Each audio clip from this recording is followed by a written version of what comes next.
2026 começou e muita gente está falando que estamos vivendo uma crise nesse momento no país, Mas como já dizia o velho deitado, né? Enquanto uns choram, outros olham a oportunidade e começam a oferecer lenços para vender. Por isso que no Fala Miranda de hoje eu quero te mostrar aqui um exemplo muito prático de quem está ligado no mercado e está se preparando para crescer. O que você está fazendo nesse momento? Está chorando aí o leite derramado ou está buscando formas de crescer e alavancar ainda mais? Diz que o sol não nasce para todos. Às vezes a grama do vizinho está mais verde que a sua. Querido, não é a grama que está mais verde. É porque o vizinho está fazendo alguma coisa que você não está fazendo. E por isso, hoje eu trouxe um convidado especial com um nome muito lindo. O nome desse cara é muito bonito. Eu converso hoje com o Sandro. Boa, né? Boa, verdade. É um belo nome, né? Sandro na mesa. É um belo nome, né? Sandro é um nome magnífico, né, cara? Magnífico. Eu digo que pai e mãe, quando se inspiraram para botar o nome de Sandro, era Deus botando a mão sobre eles e, né? Diz assim, ó, o nome será Sandro. Sabe o significado do nosso nome? Não sei. Eu até pesquisei, mas não lembro agora, né? Sandro é pacificador. Eu acho que condiz. Eu me identifico. Eu também, total. Eu também me identifico total. Por isso que eu gosto tanto do meu nome. E não é, hoje já não é tanto um nome tão comum. Antigamente até apareceu bastante Sandro, mas o nosso nome não é um nome comum. Não é comum. Eu, na verdade, eu conheço aí, sei lá, uma meia dúzia no máximo. Olha, eu nem meia dúzia conheço. Acho que dá para contar num dedo só. O meu amigo Sandro, meu xará, ele trabalha hoje na área da marcenaria, que é uma área que muita gente começou a acreditar que com o futuro era uma profissão que ia sumir, por causa da industrialização, da robótica e de tudo mais. Mas eu percebo que esse mercado, pelo contrário, ele fez com que a mão de obra se tornasse ainda mais especializada. E nunca deixaremos de ter marceneiros, porque, querendo ou não, um móvel feito sob medida não é um robô que vai fazer. Não, nunca foi e nunca vai ser, né?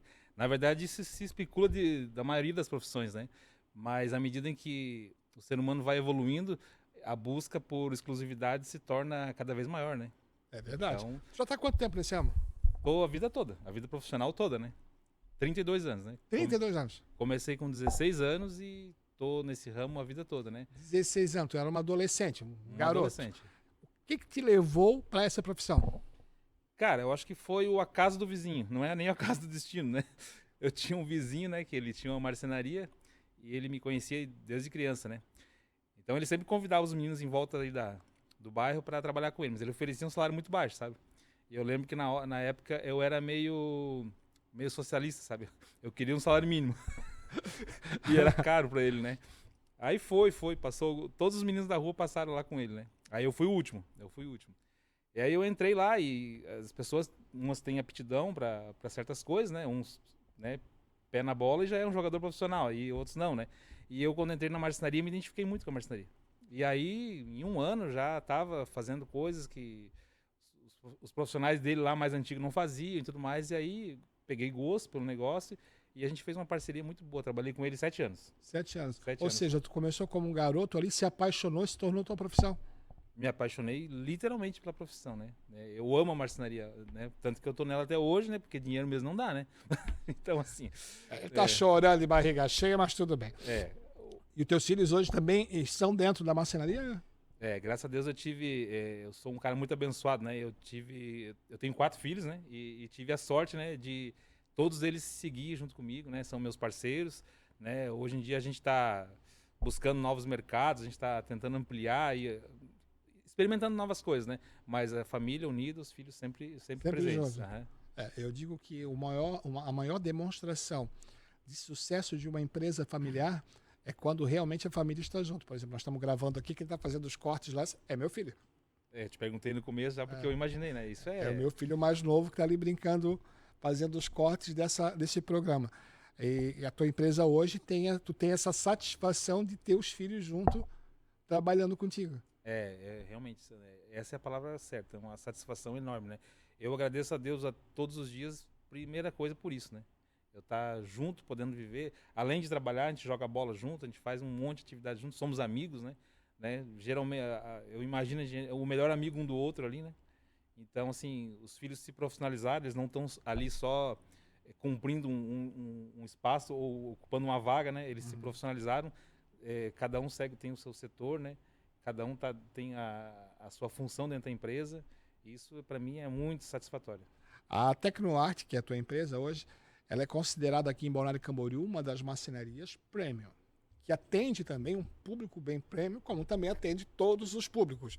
Mas quando a gente fala em atender público premium, é porque o teu padrão de qualidade chegou a um nível que consegue atender esse público. Hoje, se tu fosse dizer como é que tu chegou nesta posição? Primeiro de tudo, Sandro, é o essencial para qualquer negócio, né? Muito trabalho e muita dedicação. E o dono estar sempre presente. Como a marcenaria não é um negócio escalável, né? Então você tem que estar ali dia após dia, tem que estar trabalhando e buscando sempre a melhoria. Então tem alguns fatores, né? Mas o principal mesmo foi a gente desenvolver e estabelecer os processos dentro da empresa, né? A busca pela qualidade sempre, né? E estabelecer os processos, né? Alguns trabalhos a gente acabava recusando alguns trabalhos, né? Quando a gente via que não ia conseguir atingir um nível de satisfação, um produto finalizado, um produto bom, né? Eu não ia conseguir te entregar um produto de qualidade. A gente recusou muitos trabalhos, muitos trabalhos. E aí foi árduo, né? A gente viu pessoas que se estabeleceram depois que a gente, né? Que hoje já estão assim bem mais estruturados porque tem um faturamento alto, né? E às vezes a gente sabe que um crescimento muito astronômico ele não anda junto com um crescimento sustentável, né? E a gente buscou esse crescimento sustentável que é devagar, né? É bem demorado, né? Eu até brinco, quem nasce grande é monstro. É verdade, né? E morre logo, né? Exatamente, porque vem com defeitos. Porque quando a gente fala de crescimento sustentável, crescimento a longo prazo, nós estamos falando de um crescimento que traz consigo base, né? Uma coisa sólida para poder se sustentar no futuro. Tem gente que já chega grandão. Eu já cansei. Aqui em Balneário mesmo, vamos ser sinceros, aqui é a terra do gigante. O cara chega do dia para a noite aqui, abre uma empresa monstro, uma estrutura enorme, oferece rios e mundo, e daqui a pouco o cara some. Some. É porque a realidade é outra, né? E aí você faz uma campanha, um marketing gigante em cima disso, né? E não se sustenta, porque, principalmente falando do meu segmento aqui, né? Precisa de mão de obra especializada, que está cada vez mais raro, né? Cada vez mais raro. Então... É isso que eu ia entrar contigo. Hoje, como é que está o mercado da marcenaria quando se diz o requisito mão de obra? Tem uma marcenaria quando eu saio do meu apartamento aqui em Camboriú, que eu passo na frente, e sempre tem placa na frente, cara.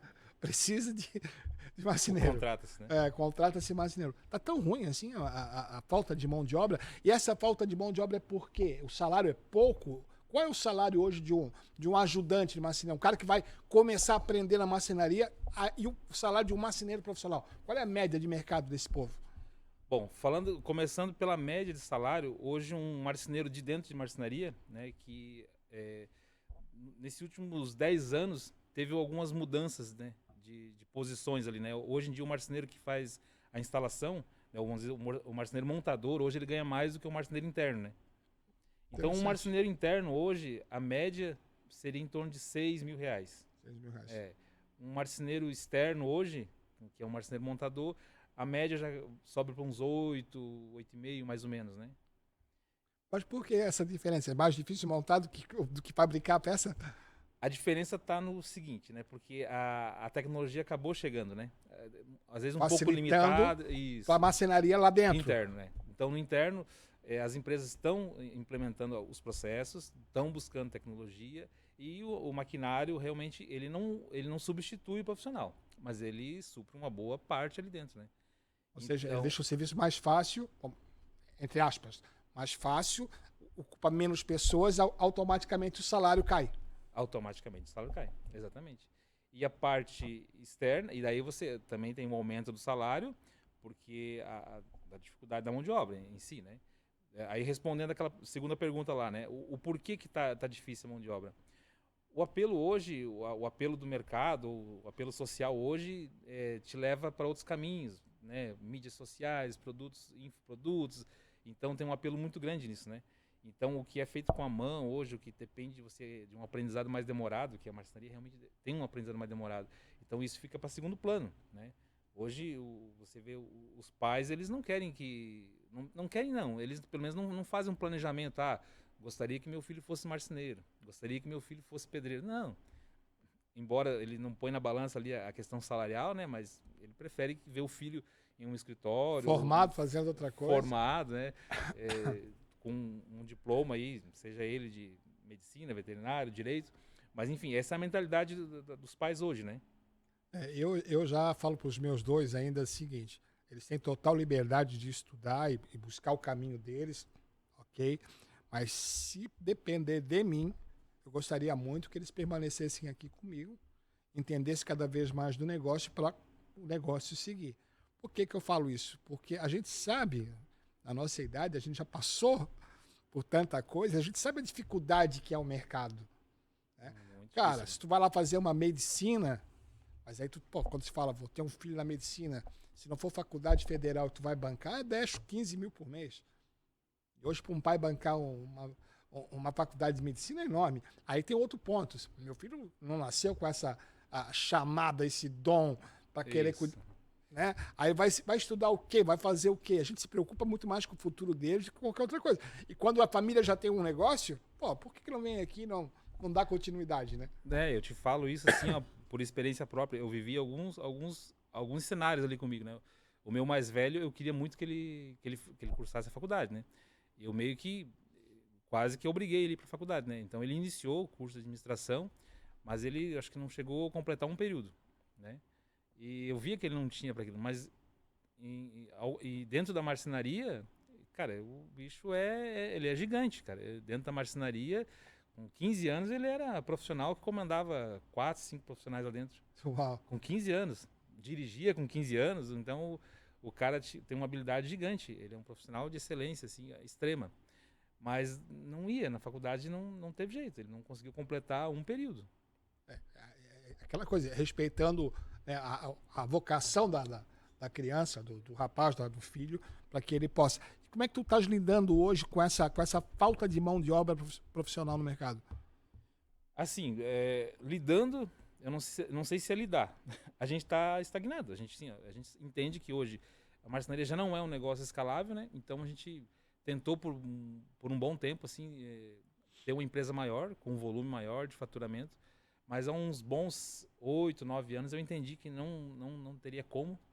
E assim, você criar um cenário, que nem a gente falou, né? Aquele crescimento que não é sustentável, até daria, né? Mas não é o que eu busco, né?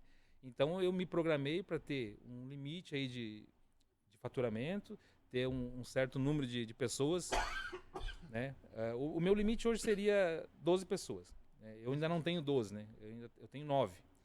Então eu ainda tenho vaga para 3, né? Mas seria o meu limite. Meu sonho de consumo ideal é trabalhar com 12 pessoas ali, um faturamento X, e não porque aí você começa a ter que contratar gente para cuidar de gente, e começa a fugir muito do controle, você perde a mão e você começa a não entregar mais aquele produto.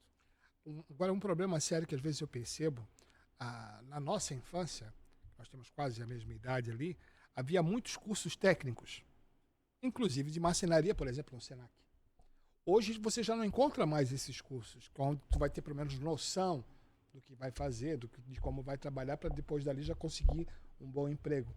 E também parece que falta um pouquinho de, talvez, divulgação da profissão. Tu não percebe isso no teu mercado?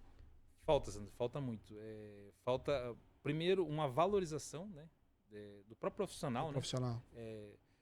Eu vejo por alguns amigos, sabe, alguns colegas de profissão, que eles não valorizam, ampliando mais o assunto aqui, eles não valorizam a profissão nem dentro do próprio lar, sabe? Então, às vezes é um cara que reclama demais e acaba passando isso para os filhos, sabe? Então, eu tenho colegas que o filho está ali trabalhando de empregado, sei lá, ganhando um salário mínimo, um pouco mais que isso, e ele tem uma dificuldade enorme dentro da empresa de contratar gente. Ele não conseguiu passar, porque eu acho a marcenaria tem um glamour gigante. Pô, você fazer esse produto aqui, você construir com as mãos, isso aqui é fantástico. Sim. E o cara não consegue passar isso dentro da própria casa, né? Não consegue passar isso para os filhos, não consegue trazer os filhos para o próprio negócio. Então, os profissionais, de modo geral, eles não se valorizam. Isso acaba disseminando, de modo geral, né? E também tem uma questão regional, né? se tu for ali na região de São Bento, ali o Senai é bastante atuante, né? O Senai é atuante ali, ele forma muitos profissionais ali, né? Ou pelo menos ele gabarita as pessoas para iniciarem, né? Nesse mercado, né? Nossa região já é outro apelo, já é uma questão mais turística, né? Mas aí que está o grande ponto. Tu tens mais ou menos, em média, tu sabe quantas marcenarias nós temos aqui na nossa região? Se a gente pegar de Bombinhas até, antes de Guaramirim, até Pissarras ali, em média, 350 marcenarias. 350. Se nós ligar uma por uma agora, eu garanto que no mínimo nós temos mais de 700 a 1.000 vagas precisando de gente para trabalhar. Vai dar mais ou menos esse número. E não temos essa mão de obra qualificada pronta para trabalhar. Não tem. Esse que é o grande ponto. Não tem e realmente tem que se acostumar com isso, tem que buscar outros caminhos, né? Tu me perguntou como é que a gente lida com isso. A gente tem que estabelecer uma meta de crescimento, né? É aquilo e pronto. E treinar, né? Mas até o próprio candidato a ser treinado é difícil. É difícil, não tem essa demanda. E também a falta de paciência, né? Porque tu entra ali sem saber nada, cara, tu não vai ganhar igual um marceneiro, tu vai aprender. E também aí eu digo que falta um pouquinho de maturidade para as pessoas entender que você está aprendendo uma profissão que tu pode usar pro resto da tua vida. Sandro, eu falo para alguns pais lá, né? Interpreta isso como um curso remunerado. Pô, o pai fica fascinado. Pô, é isso que meu filho precisa, é isso. Mas aí chega em casa, às vezes o filho chega cansado, às vezes o pai fica com dó do filho, pô, tá cansado, porque marcenaria é pesado. Sim. É pesado. De modo geral, assim, não é toda hora, mas tem hora que você tem que subir 10, 15 andar com 150 quilos. Pega um prédio como esse nosso aqui, quando você não entra no elevador, que tem que subir escada. É escada, e assim, quem tá aprendendo aqui pega a pesado. parte do motor, né? Então, assim, aí os pais não incentivam. Realmente é uma geração, assim, nós sabemos, é uma geração de Nutella, porque realmente ninguém está disposto a pagar o preço. Então, assim, ele até fica fascinado, interessado. Bom, o marceneiro meu ali ganha 10 mil reais. Pô, o filho, ainda mais menino, né? Brilha os olhos. Mas, cara, pegou a primeira vez no pesado, já põe na balança e não compensa. Desiste. Então... E a marcenaria, para mim, a marcenaria é mágica. Abre a câmera aqui na tela aberta, por gentileza, nosso diretor. Olha essa mesa aqui, cara. Essa mesa aqui tu não vai achar em lugar nenhum no mundo. Porque nós desenhamos essa mesa e foi feito na marcenaria. Cara, isso aqui é fantástico. Pegar a transformação, cara. Transformar com as mãos, cara, isso aqui é... Sei lá, eu sou apaixonado pela marcenaria, porque eu acho a marcenaria uma arte, na verdade. É uma arte, né? É uma arte. Agora, a Tecnoarte hoje está com quantos anos no mercado? Nós temos 23 anos de mercado, mas 2 anos e meio ou 2 anos em Lages, né? E aí 19 anos, quase 20 anos aqui em Balneário Camboriú. E qual é o segredo para administrar e se manter no mercado até hoje? O segredo, Sandro, é trabalhar muito, obviamente, né? Você tem que cuidar do que você está vendendo. Você tem que entregar, no mínimo, o que você promete. Mas você tem que entregar mais do que você promete, né? Então, assim, você tem que ter várias habilidades ali, né? Ou pelo menos você tem que desenvolver várias habilidades, né? Porque você está vendendo um sonho, né? Está vendendo algo que não existe. Principalmente o sonho delas, né? O sonho delas, né? A mulher é detalhista, né? O homem é mais prático, né? A mulher é mais detalhista, então você tem que entender como é que funciona a cabeça da mulher, né? Eu, como sou o vendedor homem, no caso ali, né? Eu tenho que entender como é que funciona a cabeça dela. Eu tenho que entender se ela está entendendo o que ela vai receber, né? Então você tem que aprender a contornar algumas ideias que não são possíveis de executar, né? Você tem que contornar algumas ideias que o outro profissional, às vezes, um pouquinho mais desqualificado, ofereceu, mas que não é possível, né? Então, assim, a contradição na frente do cliente é uma inimiga na hora da venda, né? Eu não sou o comercial, não sou o vendedor hoje, né? Eu estou na gerência, direção, eu sou da parte da engenharia que eu gosto, né? Mas, assim, isso é o que eu passava, né, quando eu estava à frente, né? Você ter que discordar do cliente. Ah, mas o cara falou que dava. O cara falou que dava, tá, mas o teto aqui não segura esse painel. Ah, mas o cara falou que faz. É que, infelizmente, existe aquele profissional que ele quer simplesmente vender. Se vai dar certo ou não, ele quer vender. É o vendedor, né? Aquele vendedor, né? É. Então, assim, ele tem a qualidade dele e tudo mais, né? Então, assim, Funciona, né? Cada um com as suas características, né? Aham. Mas tem gente que vende e não quer saber. Depois lá o profissional da produção que dê jeito, né? E às vezes você tem que chegar para o cliente depois da venda feita, né? Um caso desse e dizer, ó, foi vendido isso, mas não dá para fazer. E aí, que frustração, né? Então a gente acaba perdendo, já perdeu e ainda vai perder muitos trabalhos assim, porque a gente não faz. Prefere pegar aquilo que tem certeza que vai entregar e vai ficar bom do que correr risco de entregar uma peça que ali na frente vai dar mais problema do que...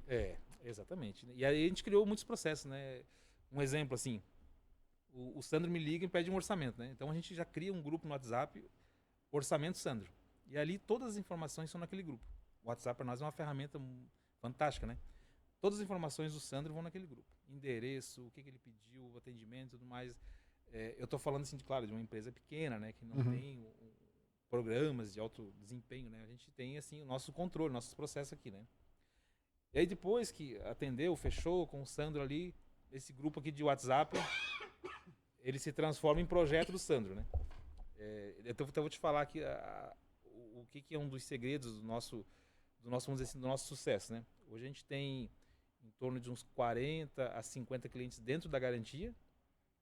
A gente sai 2 vezes ou 3 vezes por ano para fazer assistência. A gente não tem assistência. Nosso produto hoje está aprovado, estabelecido. A gente tem um produto hoje que funciona. A gente não tem assistência. Por isso que a gente dá 3 anos de garantia, né? Ou seja, tem certeza daquilo que está entregando. Exatamente. E aí a gente monta todo esse processo, a gente cria aquele grupo de WhatsApp. Depois daquilo ali a gente tem a parte ali do apontamento, né? O grau de dificuldade daquele projeto, né? A gente reúne, se for preciso, toda a equipe, reúne 2, reúne 3, e aí a gente vê a gente cria um memorando daquele projeto, né? A cor, o que vai ser, o tipo de trilho, o tipo de iluminação, como que é para subir no elevador, como que é para subir na escada, como que é o descarregamento, os dias, os horários, se é prédio, se é casa. Então tem uma série de coisas que passam nesse momento, né? Passado esse momento, aí a gente vai para a parte de compra de materiais. Compra de materiais. No dia estabelecido para dar o start para a produção, aí essa parte ainda é comigo, né? Eu dou o start e ele vai para a engenharia, né? Da engenharia, ela fica ali para ser estabelecido como é que vai ser construído esse imóvel, como é que vai ser construído esse produto. Da engenharia, corte, montagem, expedição, embalagem e aí vai para... Então, como a gente tem esse processo bem afinado, bem estabelecido, e todos eles passam por checagem e conferência, então isso eliminou praticamente 90% dos problemas que é a maioria que as marcenarias têm, dos maiores problemas que as marcenarias têm, que é o retrabalho principal, né? O desentendimento com o cliente, mas eu pensei que era branco, era preto, eu pensei que era desse tamanho, e aí com isso a gente eliminou 90%. Sabe? Se fosse contar assim uma história de maior frustração que passou na carreira. Tem duas, tem engraçada e tem sempre tem, né? Tem engraçada. A engraçada foi lá, né, eu trabalhava de empregado, né? Aí o meu patrão lá, né? Ele contratou um motorista, né? E o motorista não ouvia muita gente, né? Aí a gente começou, né? A gente foi pra entrega, né? E a gente chegou no prédio, né? E não sei o porquê o porteiro deixou a gente subir. E a gente começou a subir. 12 andares. E o balcão mal virava na escada, né? Chegou lá no 12º, né? Que era o 1202 o apartamento, né, cara? Tínhamos subido o prédio errado, cara. Tínhamos subido o prédio errado, cara. Cara, eu queria matar o motorista, né? Depois eu vou mandar esse vídeo pra ele, né?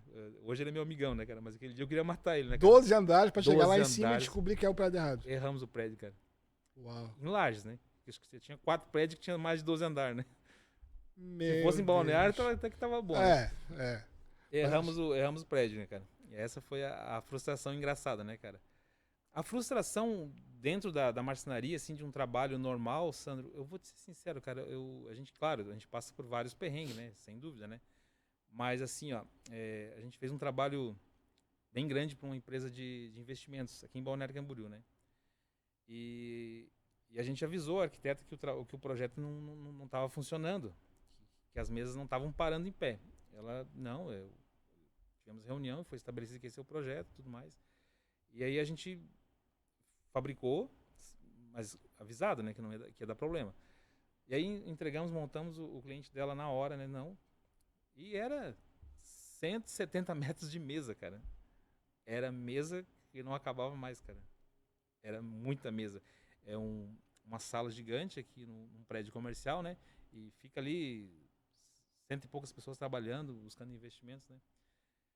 E aí todo mundo esperando a gente terminar de montar para no outro dia voltar a trabalhar, né? E no outro dia as mesas não começaram a não funcionar, cara. E batia o pé e a mesa caía, não dava estabilidade, o fio caía e coisa e tal. E aí eles em reunião, né? E aí ela me chamou. Sandro, você resolve isso? Sim, resolvo. Já tínhamos até uma engenharia pronta para isso, né? Resolvo. E ela faz por mim, me ajuda, porque precisamos resolver isso. E aí, ok. Acionamos a equipe novamente. Precisava de mais 2 noites para resolver o problema, né? Resolvemos o problema. Necessário. Criamos mais uma engenharia lá com serralheria e tudo mais, né? E aí, vamos cobrar ela. Perdemos o parceiro. Mas como que vocês vão me cobrar? Vocês estão me ajudando, nós somos parceiros, nós somos isso, nós somos aquilo. Eu tenho um mercado enorme para vocês e tal. E aí é uma das coisas que me frustra e que eu não consegui estabelecer foi uma parceria muito, muito, muito ampla com os profissionais da arquitetura. Eu vou dizer uma coisa para ti. Eu acho que isso é em todo segmento, tá? O cara chega aqui para mim e fala assim, eu quero fazer um programa. Aí até aí, tudo bem. Aí eu mostro o estúdio, mostro tudo, e o cara assim, eu quero fazer uma parceria. Cara, se tem uma palavra que eu odeio... A tal da parceria. A tal da parceria. Aí eu pergunto pro cidadão, tá? Que tipo de parceria? Que tu tens a me oferecer? Tens para me oferecer. Porque antes de tu entrar aqui, eu já tenho um custo. A mesma coisa é tu pode ser parceiro em que for. Mas tu montou. Tu pega um projeto, executa e montou. A partir daí, o teu custo começou a aumentar demais. Tu começou a perder dinheiro. É isso que... Aí não tem parceria que absorva. Não tem. Então, assim, eu não consegui até hoje não. Agora, como eu tenho um comercial, né, até o Nicolas que está nos assistindo aqui, né, é o nosso comercial, hoje eu consigo passar para eles essa parte que eu não tenho muita habilidade, né, que é desenvolver e ampliar essas parcerias com os profissionais da arquitetura. A maioria são profissionais excelentes. Tanto que os bons trabalhos, os grandes trabalhos passam primeiro pela mão deles. Os né? arquitetos. Exatamente. Né? Eu não consegui desenvolver isso. Né? O Nicolas está indo muito bem, o Nicolas está desenvolvendo isso, o Nicolas é nosso comercial e ele faz isso muito bem. Mas, enfim, você tem que estar preparado, porque a palavra parceria, às vezes, ela espera algo que realmente você não consegue entregar, né? Eu sou muito sincero. O cara falou a palavra parceria para mim, eu pé no freio, tá? O que eu vou te entregar e o que tu vai me entregar? Para poder dizer que é uma parceria. Tem que ser algo bem claro, né, Sandro? Tem que ser algo bem claro, uma via de mão dupla.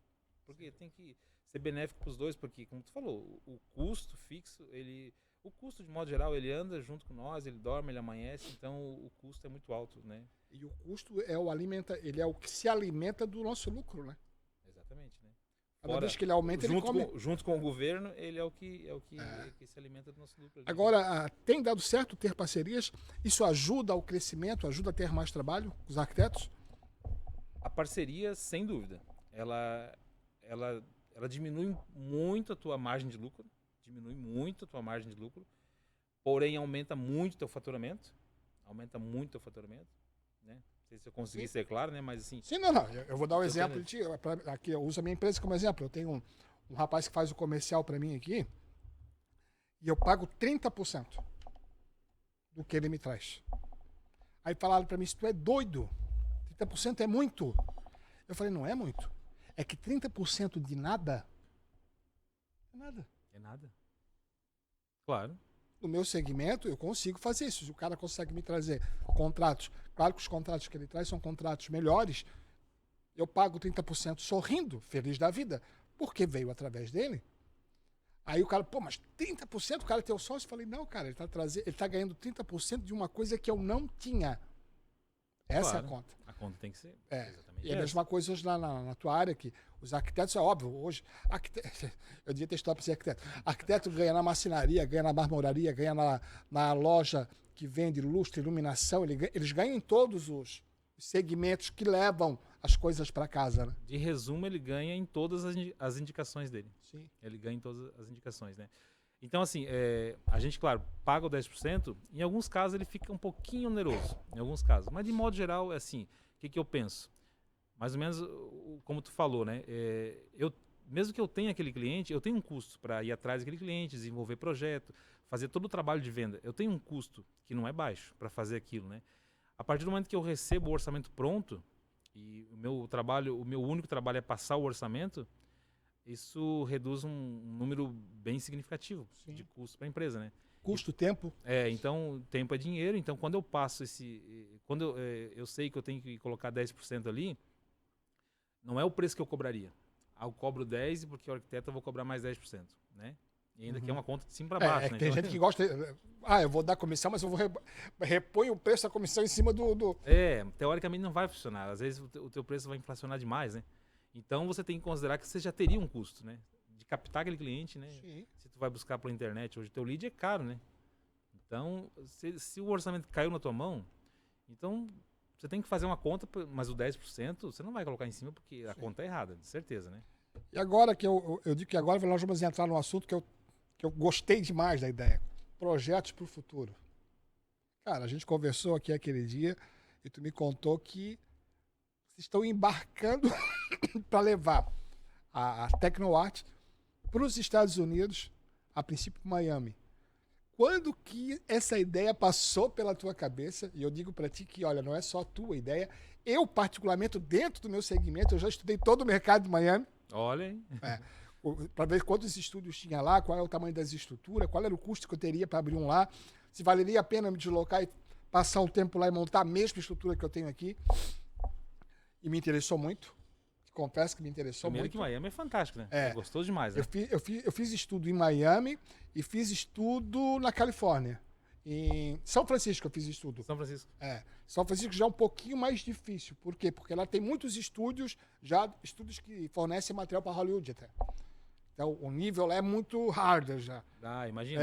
Esse segmento deve ser muito mais Só que no meu segmento, vamos supor aí, a estrutura que eu tenho aqui hoje, já na região de Miami, na Califórnia, eu me daria muito bem. Se encaixaria legal. Muito bem. Hoje, para mim, a minha maior dificuldade é que eu não falo inglês. Então, Miami na questão do idioma, tem uma vantagem muito grande, né? Porque muito brasileiro. Muito brasileiro. E praticamente todo mundo fala espanhol, né? Então, no espanhol a gente se vira, né? Se vira muito bem, né? Pero que sí, pero que no. Na hora a gente dá um jeito, né? Se vira. Então, tem essa vantagem, né? O idioma a gente tem essa... Começou a subir ali, começou a ir pro norte e começa a dificultar, né? Uhum. Então, assim, eu até fui fazendo um antes aqui, né? Eu desci um pouquinho, né? Fui pra Key West, né? Bem ali no extremo sul da Flórida, né? E ali todo mundo falando inglês, né, cara? Cara, já me vi perdido, cara. Vou voltar pra cima. Então, não ia passar um final de semana lá, nem passei, cara. Porque, cara, a comunicação lá só se tiver em inglês mesmo, né? Aham. Então, aí voltamos pra Miami, né? Porque lá o cara se vira de boa com o espanhol. E tem muito brasileiro também, né? Então, você cruza Quando com foi a primeira vez que tu já foi pensando nisso? Ou tu foi pra passear e tu viu, pô, tem um mercado aqui que eu posso explorar? Não, o sonho de Estados Unidos, até de questão de trabalhar, né? É muito antigo, né? Aí em 2023, eu fui para conhecer o mercado, ver se eu conseguia conhecer algumas marcenarias, né? Aí consegui conhecer 2 marcenarias lá em 2023, né? Consegui conhecer 2 marcenarias. E aí no início de 2024, aliás, final de 2024, eu estava fazendo um trabalho para o Rio de Janeiro, e aí pintou um orçamento para Miami. Mas a ideia era fazer o produto aqui e levar para lá, né? E aí esse orçamento foi andando, e aí entrou ali 2025, ali o ano passado, e esse orçamento começou a ficar bem próximo. Então a gente já estava praticamente fechando esse orçamento. Mas a ideia é de produzir no Brasil e levar para Miami, né? Tem algumas empresas já que fazem isso, né? E aí, o que aconteceu? Pintou o tarifaço do Trump, né? Aí inviabilizou, né? E o serviço estava praticamente fechado, né? Estava praticamente fechado, e aí o que acontece? Então vou ver como que é lá, né? Aí corri lá, aí sim, aí fizemos um estudo, uma pesquisa de mercado bem a fundo, né? Conhecemos os fornecedores do material, conhecemos os concorrentes, né? As marcenarias lá, conversamos com muita gente, fomos bem recebidos por muita gente lá, né? E aí a gente praticamente entendeu como é que funciona, a gente viu a viabilidade, viu os números, e aí é voltar para casa e se programar, né? Aí esse trabalho, como que acabou chegando muito em cima do tempo, a gente acabou desistindo dele, não pegou ele porque o tempo não daria tempo, né, da gente, porque temos que trabalhar com visto e tudo mais, né, o visto de trabalho, né, abrir uma filial da empresa lá, mas enfim, é um projeto antigo, é um sonho antigo, né, e que potencializou agora, né, quando entrou esse cliente aí, né, o ano passado, e pintou esse orçamento, aí tava tudo certo pra gente produzir aqui, e aí a gente foi atrás de despachante, aduaneiro, toda a parte burocrática, né?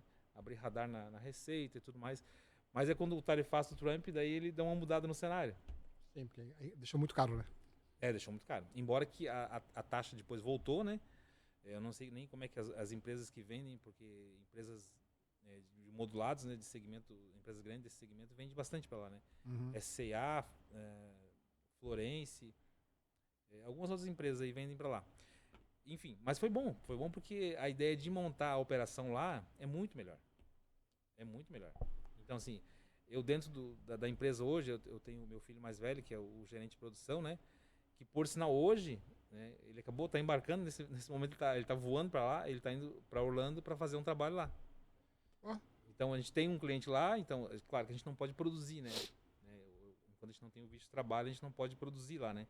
Então, a gente já tem os fornecedores, né? Então, a gente tem o projeto pronto, então a gente vai contratar o fornecedor, depois vai contratar a empresa de transporte, vai contratar os montadores e vai entregar esse trabalho lá, né? Então, ele também está indo para conhecer, para ver o clima, para ver como que é a dinâmica de tudo, né? Já estão tirando 2 ou 1 em casa para ver quem vai ficar aqui, quem vai ficar lá?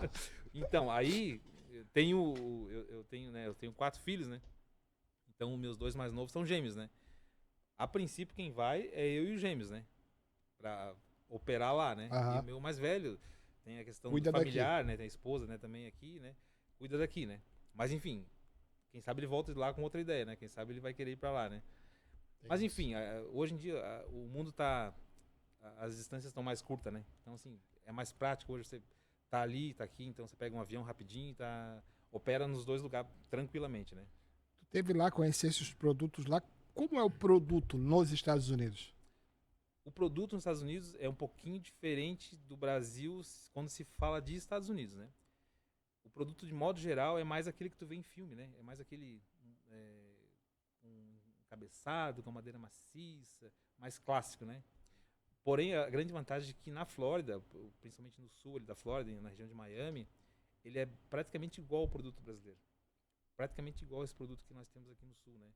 Esse produto da arquitetura moderna, de alto padrão, MDF, conceito, porta lisa. A ferragem é a mesma, porque né, as ferragens são empresas multinacionais, né? As ferragens de alto padrão, né? A mesma que a gente usa aqui. Né? Usa lá. Usa lá. Mas lá, essa ferragem, vamos usar a ferragem como exemplo. O custo dela é mais caro ou mais barato? Proporcionalmente ao preço do móvel, 2 vezes menos. 2 vezes menos. 2 vezes menos. Porque a importação para lá é mais barato, né? Às vezes até a fabricação é lá mesmo, né? Ou não? Eu até não sei se a fabricação é lá mesmo, mas a importação é muito mais barata por causa do acordo América, Estados Unidos e Europa. Eles têm um acordo muito bom. E o produto em si tem um valor agregado muito maior que no Brasil, né? Então, por isso que se distancia tanto, né? Então, o custo da ferragem, tanto da ferragem quanto do MDF, do material, é, em média, 2 vezes menos que no Brasil. E o MDF lá é a mesma qualidade do nosso aqui? É a mesma, e por sinal, é a mesma MDF do Brasil. É o mesmo que MDF? vai para lá, é. Oh, É o mesmo interessante. MDF do Brasil que vai para lá. Mas tu me contou um detalhe lá do MDF que chama atenção, que lá tu não encontra numa mesma loja todas as cores, por exemplo. Incrível, incrível. A gente foi, né, dentro dessa nossa pesquisa aí de campo, né, a gente foi nos fornecedores também, né. E aí a gente chegou numa loja lá, a gente está acostumado com o Brasil, né, quem é marceneiro aqui, quem é dono de empresa sabe, né. A gente chega numa loja, tem tudo ali, né. E aí chegamos numa loja lá, gigante, tinha 2 atendentes, né. Ficamos lá meia hora para eles virem nos atender, né. Uma parede lá gigante com 200, 300 amostras de MDF e MDP também, né. Eles trabalham bastante com MDP também. Daquelas amostras tinha 5 cores disponíveis. E o branco? Onde é que está o branco? Quanto que é o branco? Como é que o tamanho? Como é que é? Cara, eles não tinham o branco para vender. O branco era noutra empresa. A empresa que vendia colorido, ou principalmente em Miami, né? A empresa que vende colorido não vende branco. Não vende branco. Uau. Incrível, né? Aqui é uma facilidade para você comprar, né? Até eu comentei contigo, né? Eu tenho um fornecedor muito importante aqui, né? nosso braço direito, que é a Madeville, aqui de Joinville. Né? Se tu pedir hoje, de manhã, tu pode pedir um caminhão, 50 chapas, 300 corrediça, 500 dobradiça, o que for. Amanhã tá aqui na empresa. Lá não, lá é um caos para você conseguir comprar o material. É uma novela. É uma novela. E como é que é essa ideia do americano de comprar tudo e montar em casa? Não, essa é uma ideia que se vende, mas é para um público de poder aquisitivo menor, né? Essas casas que a gente vê lá dos caras que reforma a casa e bota tudo... Ali vamos dizer assim que seria quase que um meio caminho, né? Mas de modo geral, essa ideia de você ir lá num grande magazine, num grande varejo, né? E comprar e montar em casa com a tua parafusadeira, com a tua ferramenta, essa é uma ideia, mas eu diria, público pobre, né? É porque o que eu via desde sempre é que o americano, ele não gosta de fazer serviço manual, né? Eu vou dar um exemplo. Eu tinha uma irmã de um amigo meu, ela era formada em pedagogia, tinha 3 ou 4 pós, mestrado aqui, na Univale, foi pra lá e começou a trabalhar de babá. Nunca mais veio embora, filho. Não vem, né? Já casou com um americano e ficou lá. Não vem porque, assim... Eles valorizam essa mão de obra, né? Valoriza. É claro que o americano, obviamente, ele não gosta de fazer talvez todo mundo, né? Mas, enfim, ele não gosta, né, de fazer a parte braçal, né? Porém, né, o americano de classe média para baixo, ele não tem a condição de pagar a mão de obra, que é caro, né? Uhum. Então, assim, às vezes pagar uma faxina de 3 horas, $150, ele não dá conta de fazer isso, né? Então, daí, esse mesmo público, ele vai lá num grande varejo e compra esse móvel e monta em casa, instala, né? Mas não é o público da marcenaria do sob medida, assim como aqui no Brasil. Sim, agora, falando sobre móveis modular, que hoje a gente já percebeu que aqui, até no próprio Brasil, já tentaram entrar mais com propagandas para fazer tu se entusiasmar e querer comprar. Mas uma coisa que eu percebo nas casas americanas, eu assistia muito aqueles programas de reforma, Sim. sabe? Irmãos à obra. Irmãos à obra, essas coisas. A sensação que eu tenho é que os caras lá, quando quebram uma parede, faz uma parede, nessas casas americanas, o tamanho que ele faz já é corretinho para botar um móvel modular. Tipo, não vai sobrar. Porque tu olha para aquela cozinha lá dos Irmãos à Obra lá, tu diz assim, não, cara, foi feito sob medida. E não é, a gente vê eles ir lá comprar os armários, e os armários chegando em peça. Aí tu olha, cara, o problema aqui não é o móvel, o problema aqui é a construção que já foi feita, preparada para aquele móvel. Ou eu tô errado? É mais ou menos isso, Sandro, é mais ou menos isso. O americano tem algumas coisas que ele é atrasado, eu vendo lá, eu pesquisando, do meu segmento, né, tô falando, parece que ele tá 20 anos atrás, né? A gente tá 20 anos luz à frente. Mas eles são muito mais interligados, né, as profissões, né, um pensando no outro sempre, né, porque isso já vem, os processos de construção já são estabelecidos há muito mais tempo que no Brasil, né. Então, o cara faz o radier, o cara faz a parede, o cara faz a cobertura, o cara faz isso. Então é tudo muito mais pensado, né. Então eles têm realmente essa metodologia, né, de deixar um espaço por um closet de 2,20 que ele sabe que existe na loja esse closet de 2,20, né. No Brasil, por não ter vamos dizer, essa compatibilidade... E cultura também, né? E cultura, exatamente. Por não encontrar essa compatibilidade... No Brasil, tu vai fazer o quarto e diz assim, ó, não, aquele espaçozinho, não, vou tirar aquilo ali pra fazer o close, bota uma parede aqui, aquele vai ser o... Ele nem mediu pra ver quanto que era. Depois é o que sobrou, né? E aí o brasileiro, ele cria uma solução para tudo, né? Então, aí acontece que as lojas têm um número maior de modulações, né? No Brasil, né? Então tem 70, 80, 90, 100, aí sobrou 20 centímetros. Faz com um módulozinho de 20 que também tem, né? Sim. As lojas, os modulados trabalham assim, né? Sobrou menos de 20, colocam um acabamento. Mas o que eu acho mais impressionante é que, pelo menos na televisão, né? A televisão sempre vai mostrar o bonito. É que tudo que tu vê ali, cara, parece que já foi feito para se encaixar de forma perfeita. Não, mas é engraçado que, né, cada um no seu segmento, né? Se tu vê um estúdio lá, né, lá nos Estados Unidos, tu vai ver as semelhanças, as coisas erradas, né? Tu vai conseguir pontuar, né? A gente, quando tá assistindo Irmãos à Obra, que eu gosto muito, acompanho, né, cara? A gente vê, a pedra ficou ali meio centímetro pra dentro, mais curta, porque principalmente tu viu, a pedra eles fazem sob medida, né? A pedra é na hora, né? O último, né? A gente vê, a portinha não ficou certinho, ali ficou faltando, a gente consegue perceber também.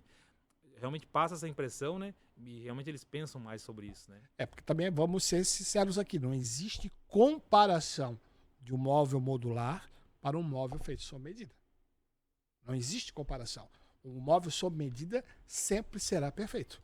Ponto. Sempre será perfeito. Você escolheu um bom profissional, escolheu uma empresa qualificada, são dois mundos bem distintos, né? Eu estava brincando esses dias, eu falei que o cara, quando vai tirar a medida de uma cozinha que ele vai fazer para uma casa, ele já vai lá, ele não mede só a distância, ele mede se a parede está torta, ele mede se o teto está torto, né, câmera? Ele mede se o teto está torto, ele mede se, né, se vai ter diferença aqui, se vai ter diferença lá, para quando vir o móvel já vir tudo pronto para todos essa... Porque vamos ser sinceros, Cara, nós temos um marceneiro bom, agora achar pedreiro bom, santo Deus. Cara, tu fica, olha, em média, né? Nós lá, medi um apartamento que dá em média 10, 12, 14 ambientes, né? Com 3 suítes aí, né? Contando lavabo, banheiro e tudo mais, né? A gente fica uma tarde inteira medindo na hora da execução. Uma tarde inteira medindo. São 4 horas medindo em 2. É tempo, é coisa. É altura de tomada, é ralo. É detalhe pra caramba. É a paginação do piso, é o gesso, é o cortineiro. Cara, é a distância do box, é a altura do ponto de água, saída, a máquina. Tu tens muita coisa pra medir, né? É uma engenharia. É. Para o móvel chegar ali e se encaixar de forma... Se encaixar. E dar certo, né? Pra evitar, né, o retrabalho. Passar lá na etapa do... Esse faz parte do processo, né? Agora, nunca furou, nunca achou um cano lá na hora de instalar um... Cara, eu saí do operacional já fazem 10 anos, sabe? 10 anos. Na minha época de operacional, né, furando lá, né? De vez em quando eu vou lá fazer uns furos, né? Mas eu furei um cano na vida até hoje. Furei um cano. Eu sou privilegiado, sou de sorte, né? Eu furei um cano na vida, né? Porque é outra coisa, cara, que ninguém pensa na hora que estás construindo uma casa. Tá, tudo bem quando tu pega um apartamento que já tá velho, alguma coisa, mas se tu estás construindo, é fazer esse mapeamento, né? O registro, né? Hoje em dia, as construtoras estão bem avançadas, né? Hoje em dia você tem construtora boa que você vai ali atrás da porta, em algum lugar tá ali o QR Code, aí tu abre as imagens, tá todas as fotos, a sequência de fotos, todos os registros da elétrica, hidráulica, gás, tudo, né? Mas antigamente chegava ali, tinha que adivinhar, né? Olhou o registro, só não fura naquela reta. O resto é sorte. O resto é sorte. O resto é sorte. Agora, a questão de valores hoje. Hoje aqui, vamos supor se uma cozinha aqui custar em média 30 mil reais. A mesma cozinha lá custa quanto? 30 mil dólares? Exatamente isso. Exatamente isso. Hoje, até onde eu cheguei com minha pesquisa, com minha busca, conversando e vendo o preço médio de mercado, é o preço médio de mercado aqui. Oh. Né? Só que aqui em real, lá em dólar. A diferença é o poder de compra também, né? 30 mil reais para eu, brasileiro, pagar aqui, vamos lá, é um pau desgraçado. Vamos lá, vamos ser sinceros. 30 mil dólares, se eu ganhar em dólar, lá, a dificuldade não é a mesma. Não é a mesma. Apesar de não ser o público, mas vamos fazer uma comparação e uma conta bem básica, assim, bem rápida, por salário mínimo, né?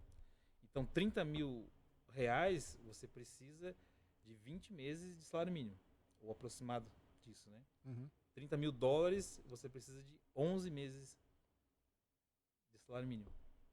Sem contar as facilidades que o governo dá lá para financiamento, para coisas para casa. É muito diferente do que aqui. Muito, muito diferente.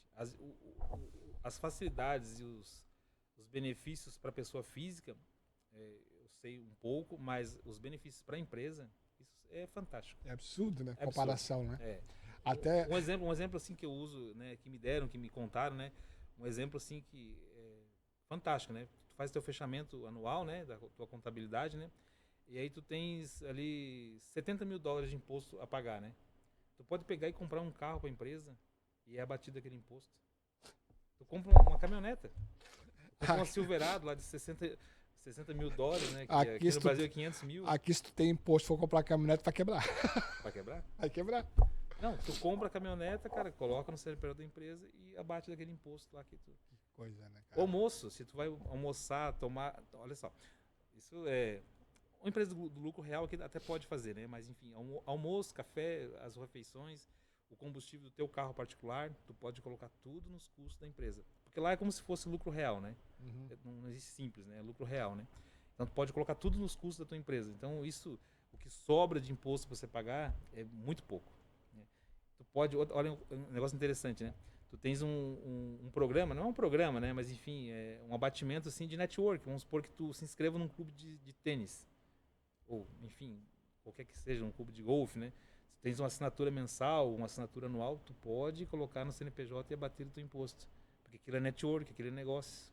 Gira outros negócios para outras pessoas. Gira outro negócio. Então, Pô, a visão, interessante. assim, a visão do americano é fantástica. É né? o tal do capitalismo. O modo com que eles vê o negócio é uma coisa absurda, cara. Tu se apaixona. Quem gosta de empreender, quem é empreendedor nato, assim, tá no sangue, se apaixona por aquilo lá. Já tem data para viagem? Não temos data porque o visto é algo demorado, né? E o visto também não tem data, né? Mas saiu o visto. Quanto tempo para começar essa empreitada? Ah, saiu o visto, nós estamos lá, né? A hora que saiu o visto, nós estamos... Nós vamos ir antes, a gente vai abrir a empresa, né? Porque para facilitar o visto, a gente vai ter que abrir a empresa lá antes, né? Vai montar toda a parte documental. Agora no mês de março a gente vai para lá e vai ficar 15 dias e vai começar a operação de modo... A gente tem 2 modos de startar lá, né? A gente vai começar a operação terceirizando o produto, né? A gente contrata uma empresa para produzir, para cortar, né? E fazer a pré-montagem e a gente contrata uma outra empresa para instalar, né? Então essa vai ser o start que a gente vai dar inicial, né? Que vai ser esse ano ainda. E aí, durante esse ano vai correr o visto, né? Mas nesse intervalo a gente vai estar indo e voltando, né? Já se preparando para... pegando intimidade com as coisas, vendo como é que funciona a logística, né? E aprendendo, né? E treinando inglês também, né? E treinando inglês. Inglês já comecei 3 vezes e parei, né? Mas não tem jeito, vou ter que ir atrás, né? Alguma coisa que a gente esqueceu de falar aqui? Sandro, acho que a gente passou a pauta toda, né, cara? Eu acho que do arquiteto a gente falou bastante, né? Sim. A gente, assim, como eu te falei ali no início, né? Não consegui, né, ampliar minha rede de contatos com os arquitetos, mas hoje a gente está se preparando, a gente está vendo mais sobre como tratar o profissional, né? O meu sonho antigamente, Sandro, era o seguinte, né? Eu quero montar um produto que o arquiteto venha atrás de mim, né? Uhum. Aquele produto lá é muito bom, mas não vai acontecer, não. Foi uma estratégia errada, não funcionou, sabe? Então, assim, a gente está aberto às parcerias, a gente, né, tinha muita coisa que eu não fazia, assim, não faço isso, eu não faço aquilo, eu não uso esse MDF aqui, eu só faço se for assim, só faço se for assado. Hoje em dia a gente está um pouquinho mais flexível, essa é a palavra certa, né? Para poder atender e abrir mais o leque de parceiros, né? Hoje em dia a gente está mais flexível. Se tu fosse dar um conselho pro Sandro lá de 16 anos, o que tu diria para ele? Cara, o Sandro de 16 anos, cara, siga nesse caminho, porque nesse caminho que foi traçado aí saiu a família, né? E isso é o que mais importa, né? Então, talvez se tivesse mudado algum plano, alguma coisa, mudaria algumas estratégias, algumas pequenas que nem essa que eu comentei agora, né? Que eu mudaria, mas não mexeria em nada. Eu sou um cara feliz, eu tenho uma família fantástica. Então, assim, tô com saúde, é o mais importante. Sou vovô, já com menos de 50 anos, já sou avô. Então, acabei de receber o meu maior presente de 2025, foi o Theo, né? Em outubro nasceu o meu primeiro netinho. Então, cara, eu tenho uma vida maravilhosa, só tenho a agradecer, então não mudaria nada. E qual conselho tu daria para esse cara que hoje está ali na sua casa, 16, 17 anos, não se encontrou profissionalmente, passou lá, viu aquela placa, precisa ser auxiliar marceneiro, o que tu diria para esse jovem? Cara, esqueça as redes sociais, esqueça o mundo digital e procure aprender a fazer alguma coisa com as mãos. Depois que você tiver uma profissão, aí você pode ampliar o teu leque, depois você pode tentar outras coisas, porque se não der certo, você volta para onde... E aí você pode tentar, porque você ficar aventurando, aí a idade passa muito rápido, né? Quando você vê que você está com 25, aí daqui a pouco você casou, tem um filho, daí você já fica mais limitado, né? Eu com 28 anos tinha 4 filhos, eu fui bem limitado na verdade, né? Com 28 anos eu tinha 4 filhos. Então, algumas coisas eu não pude ser mais ousado porque eu tinha um compromisso muito grande para manter. Né? Então, cara, 16 anos, se tu vê uma oportunidade, se for na marcenaria, cara, agarra com as 2 mãos, corre atrás, se dedica, seja o primeiro a chegar, seja o último a sair. Se tu for um cara inteligente, esperto, com 2 anos tu tá profissional. Eu tenho uma frase, cara, que eu falo para as pessoas às vezes. Nem todo mundo consegue entender. Eu gosto muito de Bíblia.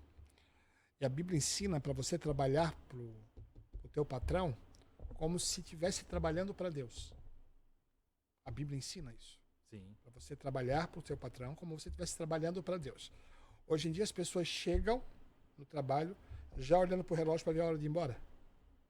É como tu falou, ele não é o primeiro a chegar, ele chega no horário se não atrasar. Mas na hora de sair, se 10 minutos antes não tem nada para fazer, ele já quer carcar. Já que E eu entendi hoje, claro, a gente vai ficando velho, eu digo, não é velho, a gente vai se enchendo de conhecimento, a gente começa a perceber que nunca foi sobre tempo entre ir e vir. É sobre o quanto você se entrega naquele negócio, porque tu pode ser CLT, mas tu pode ser um CLT empreendedor dentro da empresa que tu trabalha.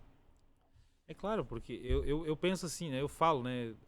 Porque muitas pessoas chegam lá, às vezes, uma conversa, ou outras vezes, o cara, eu subi 5 vezes a escada, o cara subiu só 2, ficou bebendo água. Eu digo pra ele, cara, não há nenhuma injustiça no mundo que perdure pela vida toda.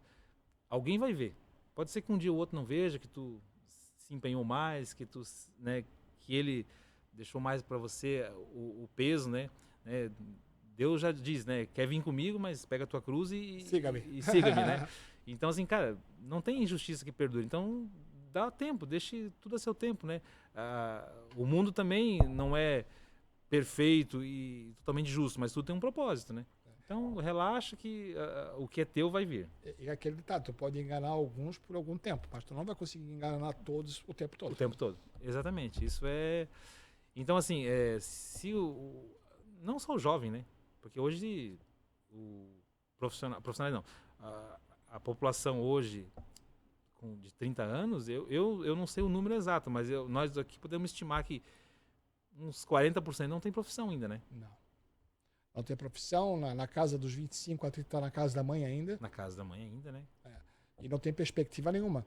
E o pior, essa geração que veio agora próxima a minha, as nossas, eu digo que é a última geração ainda que criou filhos para a vida.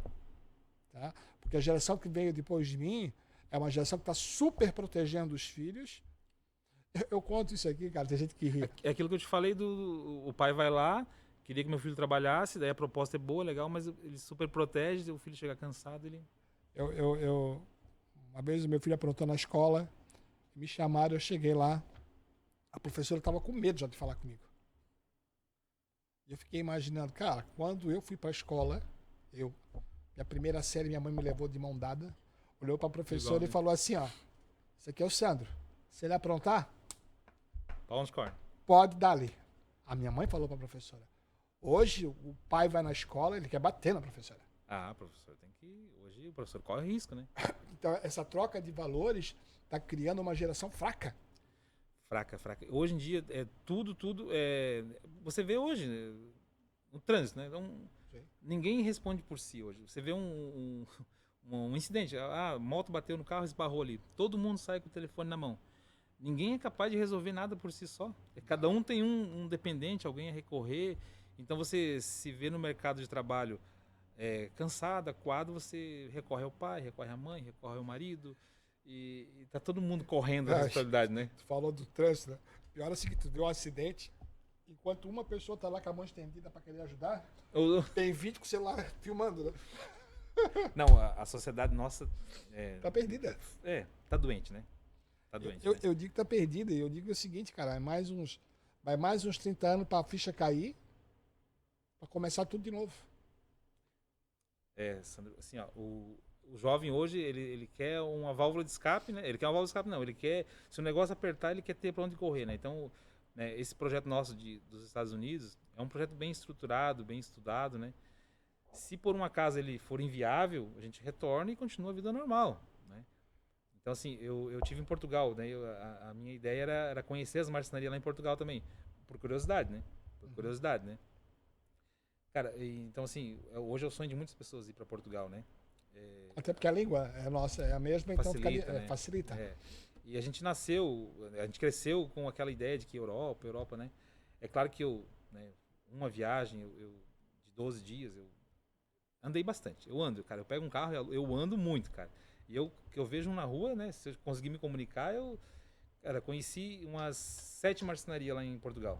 Nenhuma marcenaria muito gigante, com 30, 40 funcionários, mas umas grandes lá, né? Com 6, 8 funcionários, né? Que já é uma marcenaria considerada grande, né?